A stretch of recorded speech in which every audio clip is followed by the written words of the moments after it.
Bonjour bien-aimés du Seigneur. Éphésiens chapitre 6, verset 12. On va commencer par le verset 11.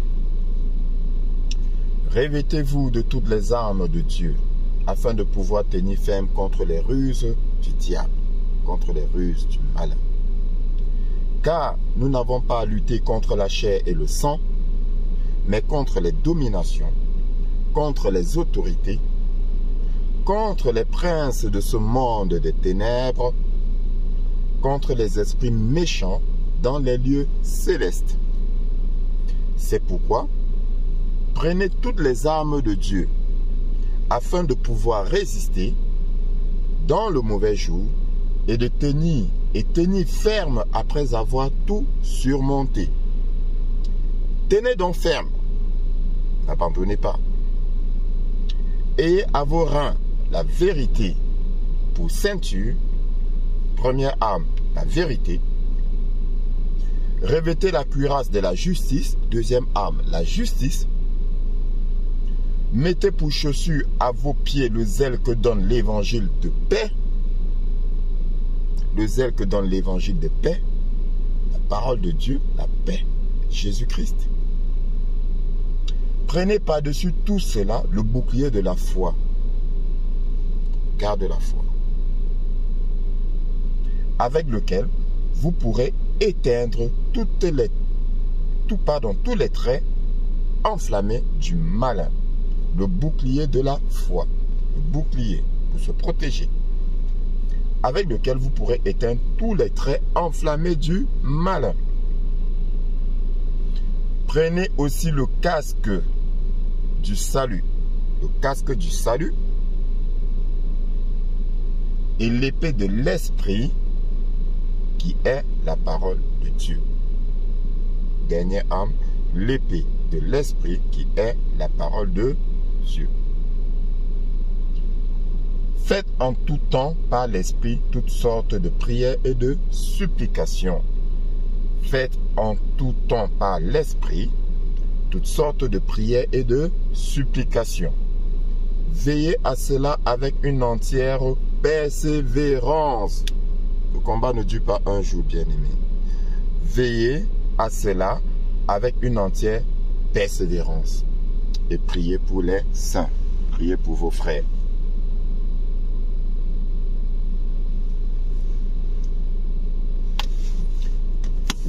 Bien-aimés du Seigneur, le combat continue.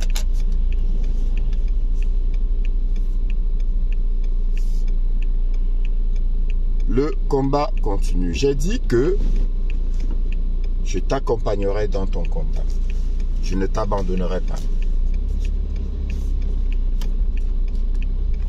Je t'accompagnerai dans ton combat. Mais bien aimé, je t'ai dit que le combat, il n'est pas physique.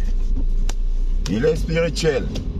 C'est pourquoi j'ai tenu à te lire Éphésiens chapitre 6, verset 12. J'ai commencé par le 11. Le combat est spirituel. Parce que celui qui te combat, bien-aimé, ne te combat pas physiquement. Est-ce qu'il te combat physiquement? Il te combat à distance. Il te combat à distance, bien-aimé. Mais s'il te combat à distance, comment peut-il t'atteindre? Est-ce que sa main peut te toucher? Est-ce que son coup de poing peut te toucher? Non. Non. S'il te combat à distance, ça veut dire que il t'atteint de façon mystique. Il te combat de façon mystique, donc de façon spirituelle. Mais, bien aimé, quand je dis te combat, toute chose faite mystiquement sur toi ou contre toi, c'est un combat, c'est te combattre. Même l'envoûtement dont je t'ai parlé, mais c'est te combattre. Ne prenez pas le combat dans le sens physique, il veut me détruire. Non, non, non, non, c'est spirituel. C'est un combat, il te combat. Parce que il y a en toi quelque chose qu'il n'a pas. Il y a en toi quelque chose qu'il veut récupérer. Bien-aimé, je vais te poser une question. Peut-on s'intéresser à un arbre qui ne porte pas de fruits? Peut-on s'intéresser à un arbre qui ne porte pas de fruits? La réponse est évidente, c'est non. Si on s'intéresse à un arbre, c'est parce qu'il y a quelque chose, c'est parce que cet arbre-là porte des fruits. Ces fruits peuvent être les fruits en eux-mêmes qu'on mange ou bien ces feuilles qui peuvent être servir à des traitements médicaux ou son écorce ou l'huile qui sort de cet arbre-là. On ne s'intéresse pas à un arbre qui ne porte pas de fruits. Donc, bien-aimé, si on te combat ou si on t'a combattu, c'est parce que tu portes des fruits. C'est parce qu'il y a quelque chose en toi qui les intéresse. La Bible dit, vous connaîtrez la vérité et la vérité vous affranchira. Bien-aimé, tant que tu ne connais pas la vérité et tant que tu n'acceptes pas la vérité, tu ne gagneras aucune bataille. Aucune. C'est la vérité qui affranchit, c'est la vérité qui libère. Et c'est la vérité qui ouvre les yeux. Si on t'envoûte, c'est parce que en toi, il y a quelque chose d'intéressant. Il y a quelque chose qu'on veut récupérer. Ouvre les yeux. Ouvre les yeux sur ton passé. Ouvre les yeux sur les événements de ta vie. Bien-aimé, je te promets au nom du Seigneur Jésus-Christ que tu vas voir ce qui les a intéressés. Ouvre tout simplement les yeux. Ou encore demande au Seigneur de t'ouvrir les yeux. Rentre en arrière. Fouille dans ton passé. Et tu verras. On ne s'intéresse pas à un arbre qui n'a pas de fruits.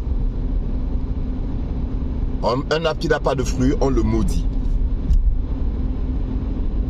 Il sèche et il ne donne plus de fruits. On s'intéresse à un arbre qui porte des fruits pour récupérer ses fruits. On s'est intéressé à toi pour récupérer tes fruits.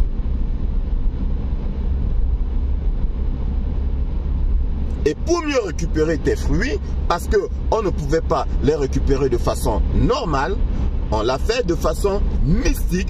Donc, on t'envoûte, on t'endort,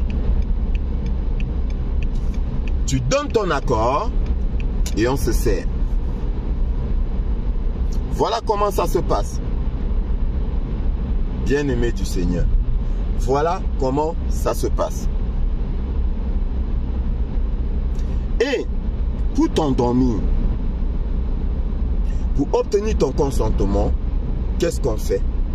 Bien-aimé, je te l'ai expliqué et je vais encore te l'expliquer. Comme on dit, on te jette un sort. C'est quoi te jeter un sort, bien-aimé? C'est des langages masqués. Te jeter un sort, c'est quoi? Mais c'est te jeter en toi un esprit malin qui s'empare de toi. Et c'est cet esprit-là maintenant qui te guide en toutes choses. C'est lui qui te guide.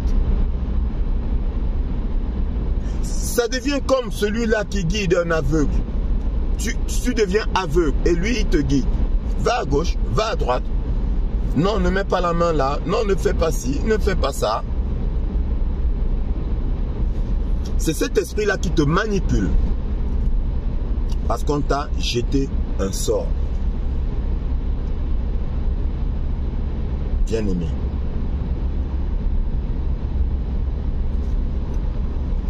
je vais te surprendre. Je te conseille de regarder les films de Nollywood. Parce que beaucoup regardent et disent c'est du fantastique.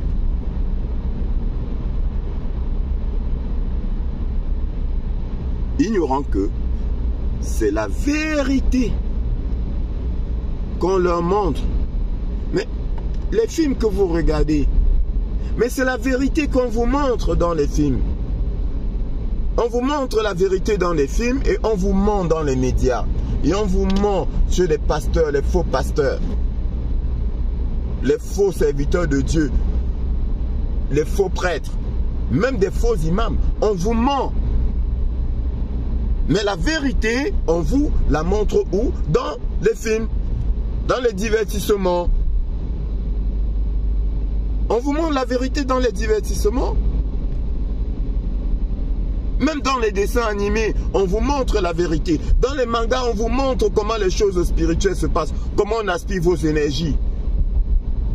Je parle ici de l'imposition des mains. J'avais parlé des impositions des mains. On pose la main sur votre... On aspire l'énergie avec la paume de la main. On vous montre la vérité, bien-aimé. Mais vous, vous ne la voyez pas. Vous dites c'est un film, c'est du fantasme. Voilà.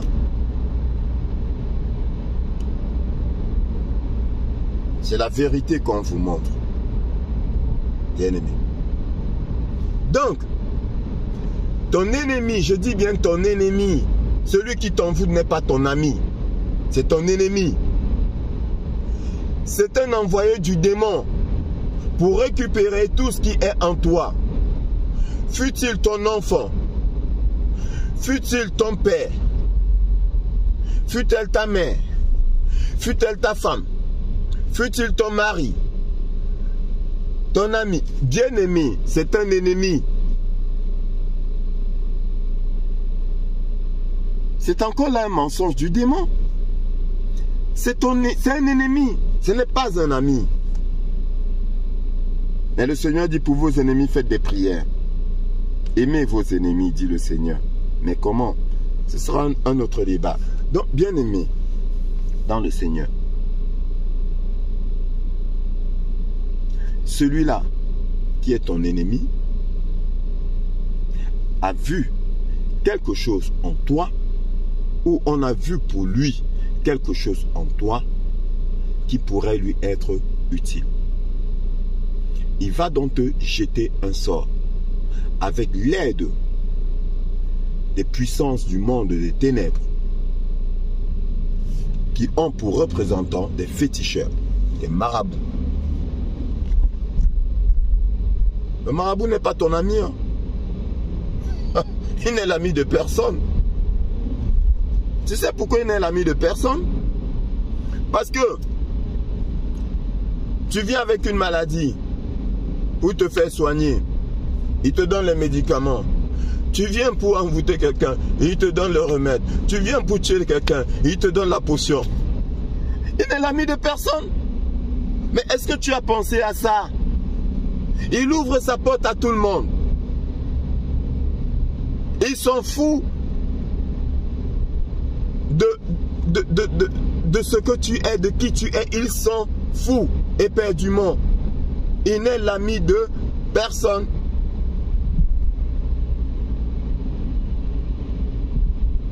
Il sait le bon, il sait le méchant.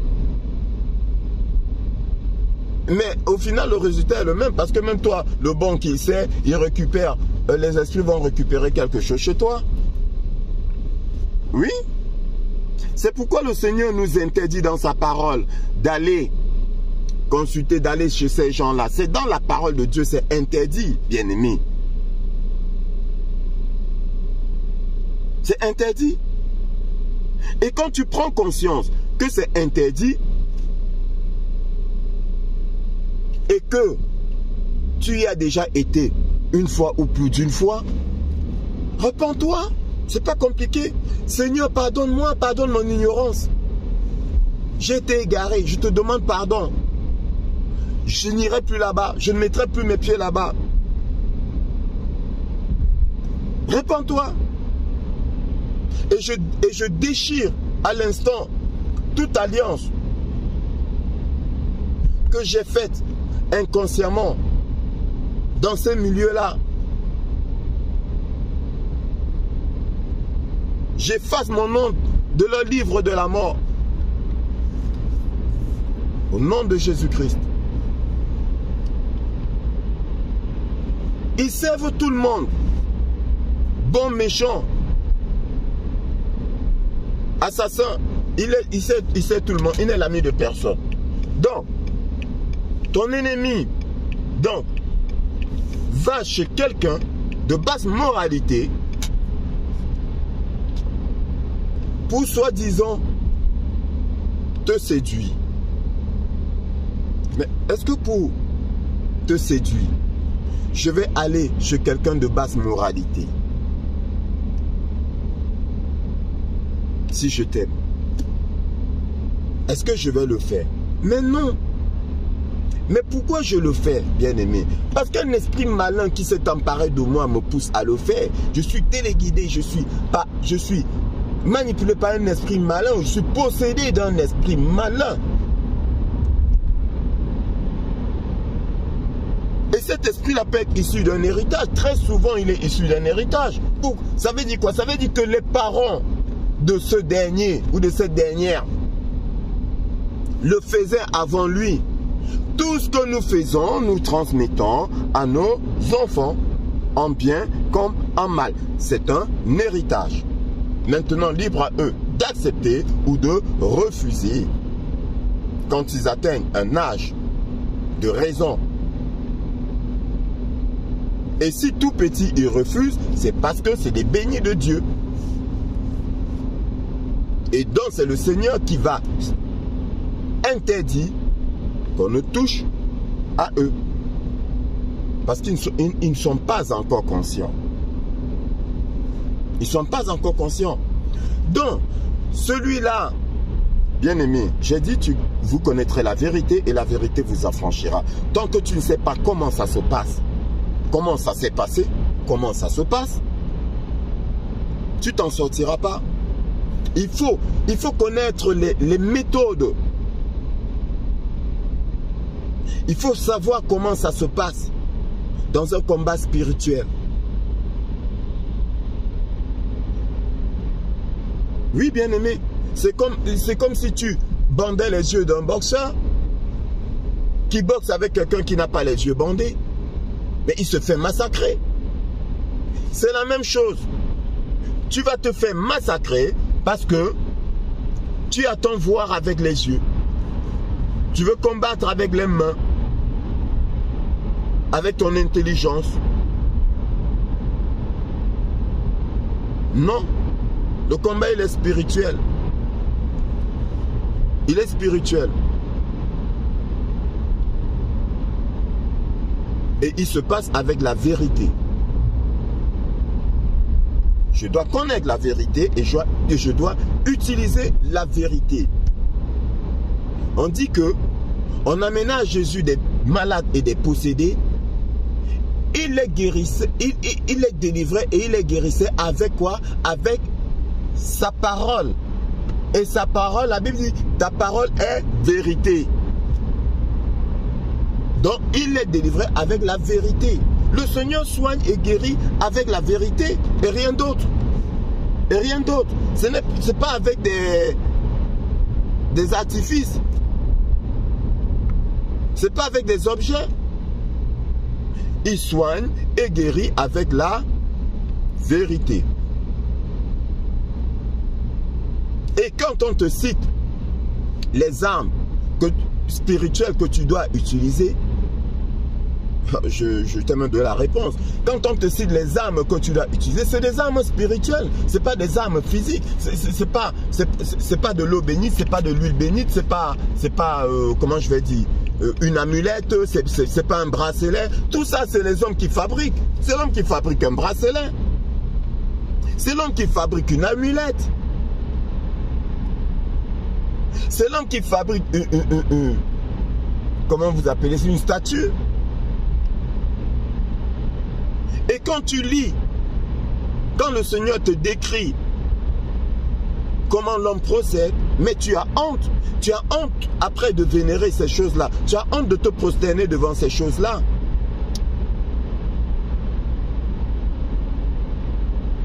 Parce que le Seigneur t'explique que le même bois que le sculpteur utilise, avec ce même bois, il te fabrique un Dieu, et l'autre, et ce qui reste de ce bois, il met au feu pour faire sa nourriture avec.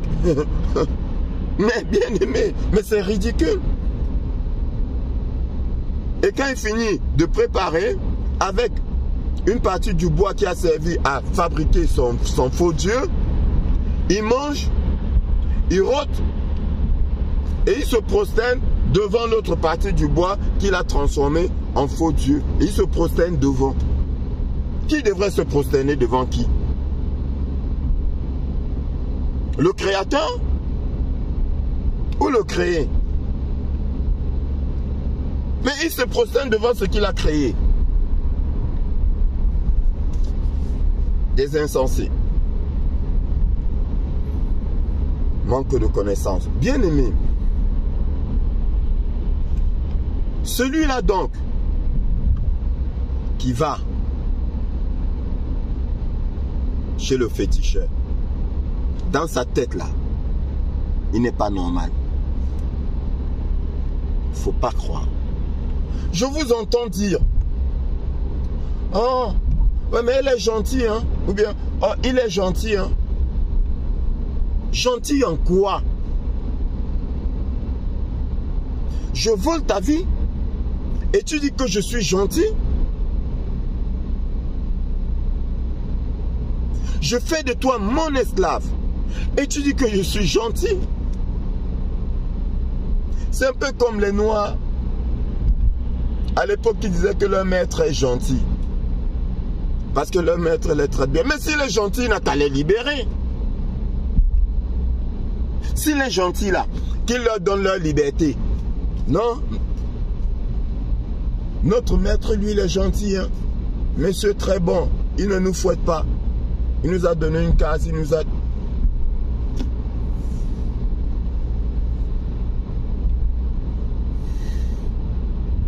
S'il est gentil, il les libère. Il leur donne leur liberté. Et il leur donne même de l'argent pour se reconstruire. Et oui. C'est ça la gentillesse. On vous a tellement manipulé que ton tortionnaire, tu dis que ton tortionnaire est gentil. Mais bien aimé, est-ce que tu sais ce qui se passe pendant la nuit, quand tu dors? Est-ce que tu sais ce qui se passe quand ces gens-là font leurs incantations? Est-ce que tu sais ce qui se passe quand ces gens-là posent leurs mains sur toi avant de dire que il ou elle est gentil? Elle a quand même fait de bonnes choses pour moi. Il a quand même... Mais bien entendu, il faut entretenir l'envoûtement. Il faut entretenir l'envoûtement. Parce que je te répète, on n'envoûte pas, on ne s'intéresse pas à un arbre qui ne porte pas de fruits. Si on s'intéresse à toi, c'est parce que il y a en toi des choses très intéressantes que toi-même tu ne connais pas.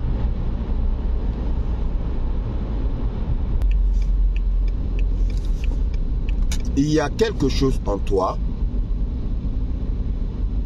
que tu ne connais pas, qu'il a vu ou qu'on a vu pour lui et qui va lui être utile. Où est la gentillesse? Où est la gentillesse? Et c'est cette chose-là, comme je te l'ai expliqué, c'est cette chose en toi qui lui permet de prospérer. C'est du vol, bien aimé.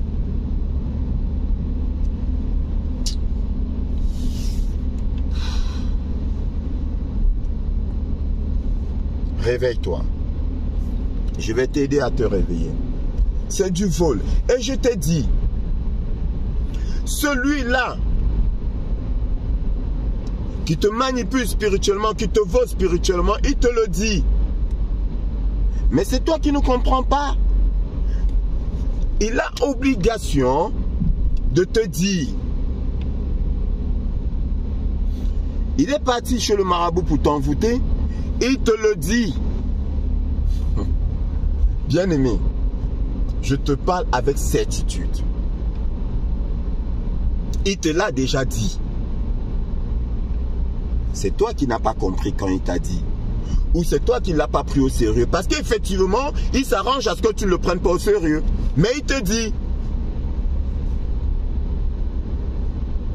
Tu sais pourquoi? Parce qu'il a besoin de ton accord. On revient toujours au consentement. Bien-aimé, tout se passe en toi. C'est toi le créateur de ton univers. C'est toi le créateur de tes malheurs. C'est toi le créateur de ton bonheur. Mais tout se passe en toi, bien-aimé. La création est en toi. Parce que le créateur est en toi. Ne savez-vous pas que vous êtes le temple du Saint-Esprit? C'est pas toi qui dis. Dieu vit en moi. Le Saint-Esprit vit en moi. Jésus-Christ vit en moi. Le créateur vit en toi, dont la création sort de toi. C'est toi qui crées ton univers.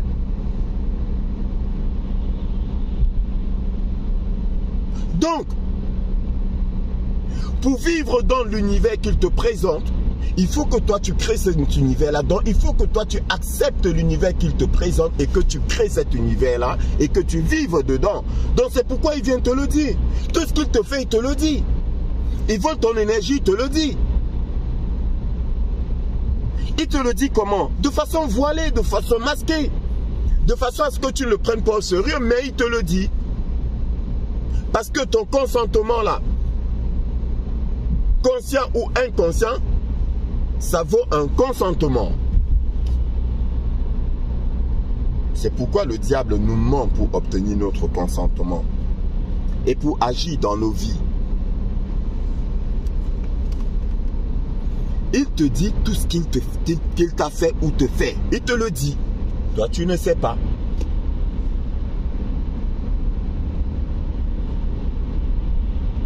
Ou tu ne le prends pas au sérieux. Tu penses qu'il blague. Si tu veux, il te dit la vérité en blaguant. Il a obligation d'obtenir ton consentement. Sinon, ça ne marche pas.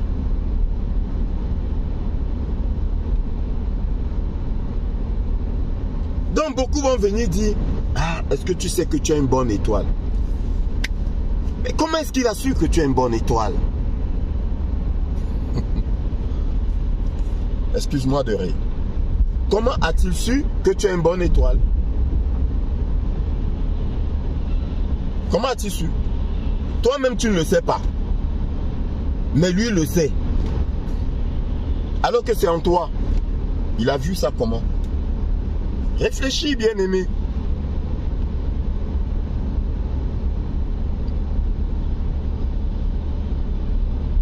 Celui qui te dit que tu as une bonne étoile là, méfie-toi, il a allé consulter. Il a consulté les esprits. Il a pris ton nom ou ton image. Il est allé chez quelqu'un qui consulte les esprits. Et on lui a dit, oui, il y a en cette personne ce qu'il te faut. Elle t'aidera dans ta maladie. Elle t'aidera dans tes affaires. Elle t'aidera à prospérer. Elle t'aidera à vivre longtemps. Cette personne t'aidera.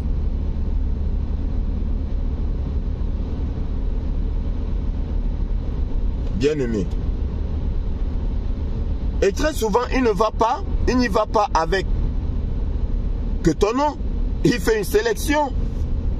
Mais s'il fait une sélection là, c'est pourquoi? S'il t'aime là, est-ce qu'il a besoin de faire une sélection? Il n'a pas besoin. S'il va avec plusieurs noms, c'est pour que on lui dise quel est le nom qui convient, quelle est la personne qui convient à son projet. Et le marabout consulte et lui dit c'est telle personne.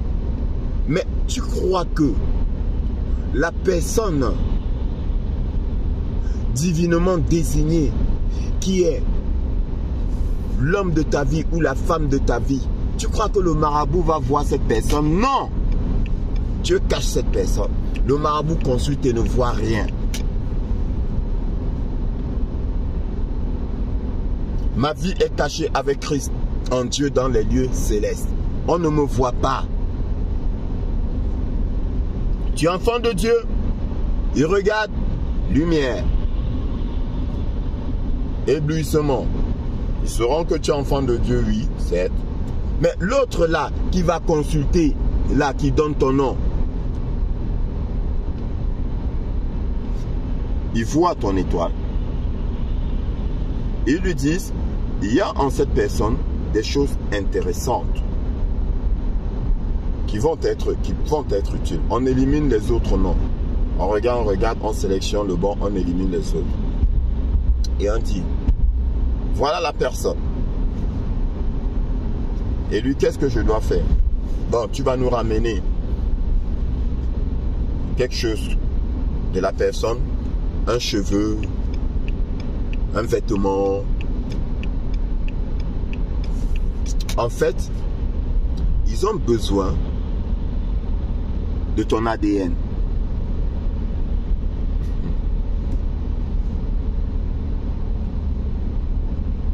Ils ont besoin de ton ADN.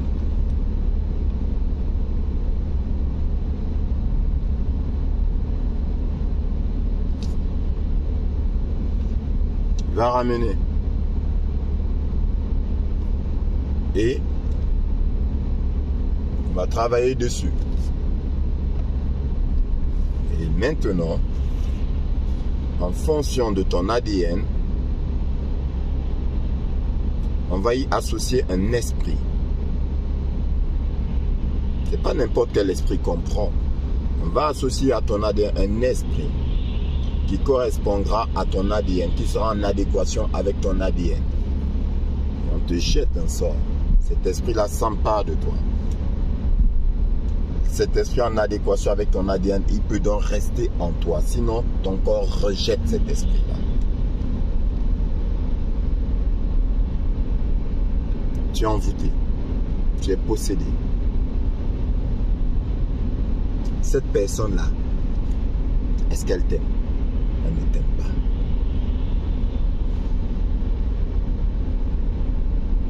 Celui qui te vole ne t'aime pas. Celui qui te tue ne t'aime pas. Non.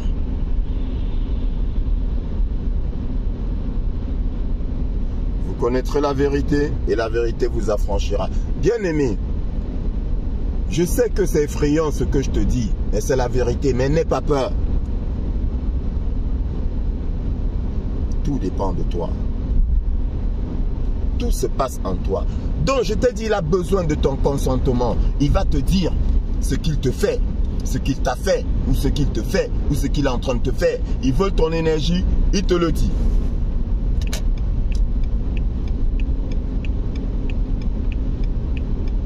Il te le dit.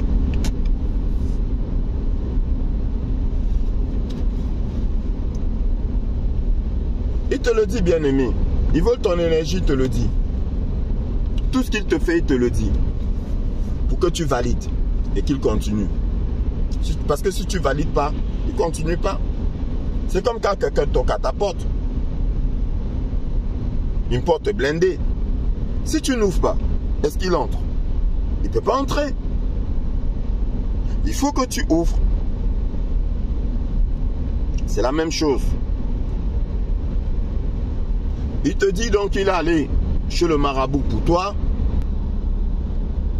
Si tu n'ouvres pas la porte, bien-aimé, tu ne peux pas entrer. La porte est blindée, il ne peut même pas la casser. Mais il faut que tu ouvres la porte. Toi, c'est toi qui dois ouvrir la porte. Et c'est toi qui ouvres la porte. Bien-aimés, dites-vous bien, c'est nous qui ouvrons la porte aux voleurs. C'est nous qui ouvrons la porte à ces gens-là qui viennent nous persécuter. Si tu n'acceptes pas qu'on te persécute, on ne va pas te persécuter. Le Seigneur dit, je vous ai donné le pouvoir. Mais c'est une vérité. Ça veut dire qu'au final, ton persécuteur, c'est toi-même. Mais tu ne le sais pas. Ils t'utilisent pour te persécuter. Ils t'utilisent pour créer leur univers dans lequel tu vas vivre en esclave. Ils t'utilisent pour ouvrir la porte de ton énergie pour qu'ils puissent se nourrir de ton énergie. Ils t'utilisent pour ouvrir la porte de ton coffre-fort pour qu'ils puissent se servir de tes richesses. C'est toi qui les nourris. En donnant ton consentement. Donc, tu sais, on m'a dit que tu es la personne qu'il me faut. Que tu es une grande étoile. Et toi, tu dis, ah bon? Ah non, on m'a dit que c'est toi, la personne de ma vie. C'est toi l'homme de ma vie. C'est toi la femme de ma vie. On t'a dit, qui t'a dit? Voilà la question que tu dois lui poser. Qui t'a dit? Fils du démon, on t'a dit. Qui t'a dit? Est-ce qu'il te dit que je ressens que tu es mon âme sœur? Je ressens que tu es la personne que je dois avoir dans ma vie. On m'a dit.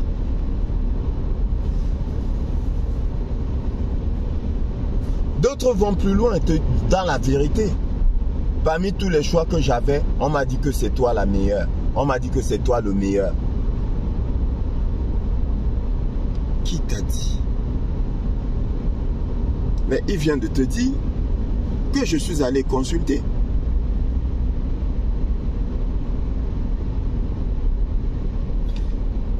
D'autres sont malins.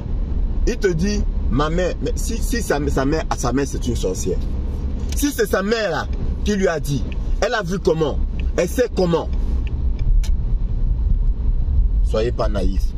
Sa mère a vu comment, elle a su comment. Son père a vu comment, il a su comment.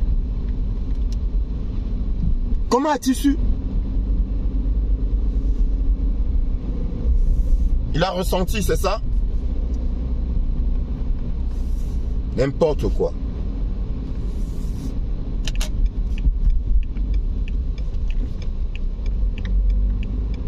Donc,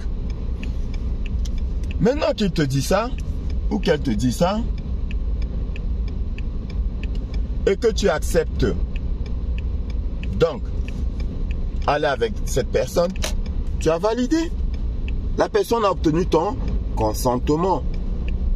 Et maintenant, l'esprit commence à faire le véritable travail.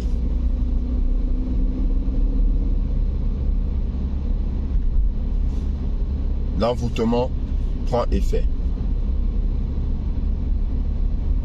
Tu n'as rien dit, donc tu as consenti. Ou carrément tu as consenti et dit oui. Ignorant ce qui a été fait au préalable. Vous connaîtrez la vérité et la vérité vous affranchira. C'est la vérité qui libère, bien-aimé. N'aie pas peur de la vérité. Si tu as peur de la vérité, jamais, jamais tu ne seras délivré. Même le malade.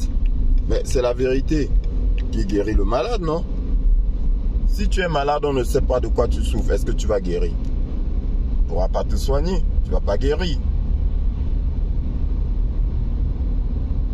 C'est pourquoi ceux qui sont frappés de maladies mystiques, ils vont à l'hôpital, on cherche, on ne voit pas. Mensonge, il y a du mensonge derrière. Il n'y a pas la vérité. Et après, c'est ça, après, quand on va prier pour cette personne, consulter, échanger avec cette personne et sur la base désinformation que ces personnes nous donnent.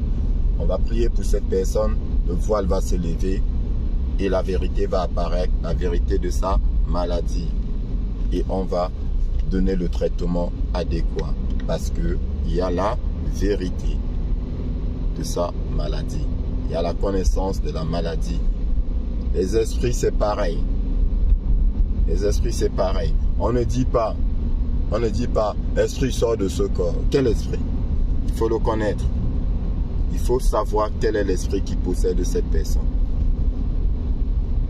Esprit d'envoûtement, esprit d'alcoolisme, esprit de vol, esprit de masturbation, esprit de colère. C'est lequel? C'est pas sort de ce corps, non. C'est pas comme ça que ça marche. C'est la vérité qui délivre. C'est la vérité qui guérit.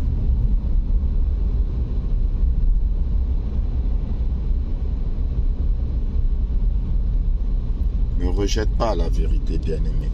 N'aie pas peur de la vérité. Accepte la vérité. Aime la vérité. Et tu vas te libérer. Bien-aimé du Seigneur. Ton Dieu t'aime. S'il ne t'aime pas, il ne te montre pas la vérité. Si tu vois la vérité, c'est parce que Dieu t'aime.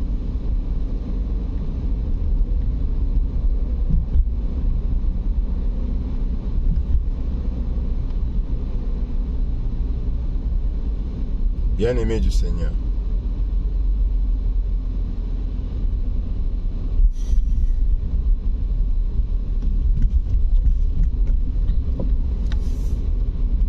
Je me sens fatigué. On va continuer le combat. Après que j'ai rechargé mes batteries.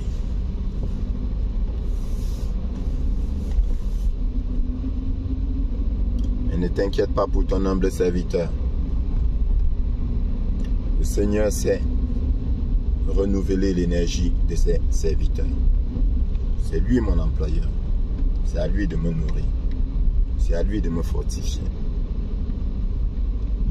Il va le faire.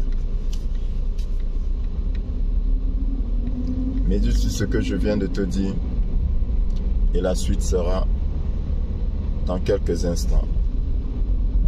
Que Dieu te bénisse et qu'il veille sur toi. Bonne journée.